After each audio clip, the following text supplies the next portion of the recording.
ফিনিশীয়, Byzantine, Mamluk এবং crusader সহ বিভিন্ন সভ্যতার মিশেলে গড়ে উঠেছে আধুনিক লেবানন, যার প্রতিটি মন্দির, দুর্গ, সমাধিসৌধ স্মৃতিচিহ্ন বহন করছে প্রাচীন ইতিহাসের।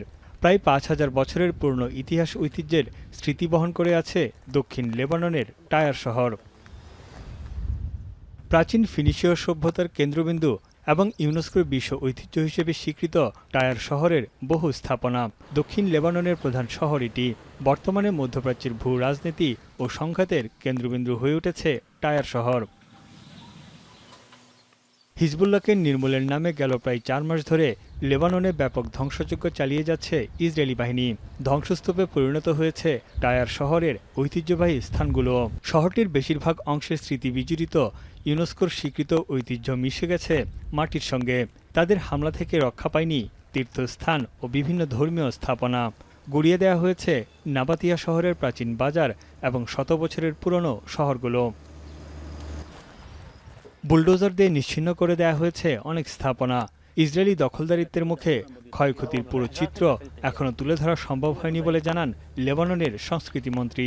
التراث ليس فقط الآثار الرومانية والفينيقية، التراث هو أيضا الأبنية التراثية، الأماكن الأثرية، الأبنية ذات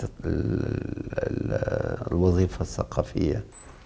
এদিকে ইসরায়েল বলছে বেসামরিক অবকাঠামো বা প্রাচীন স্থাপনা ধ্বংস করা তাদের লক্ষ্য নয়। হিজবুল্লাহর বিরুদ্ধে বিখ্যাত বোফোর্ট দুর্গে অস্ত্র রাখার অভিযোগ তুলেছে ইসরায়েল।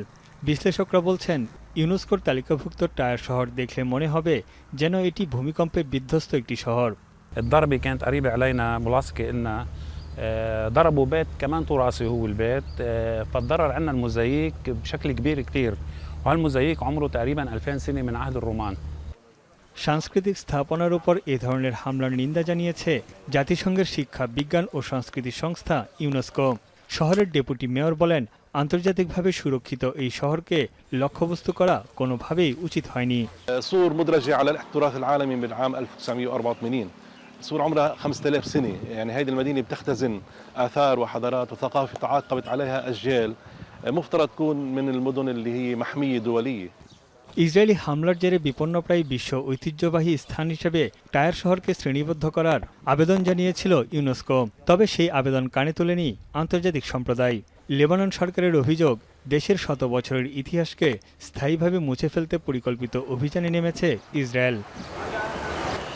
তানভীর জনি, এখন বিশ্ব।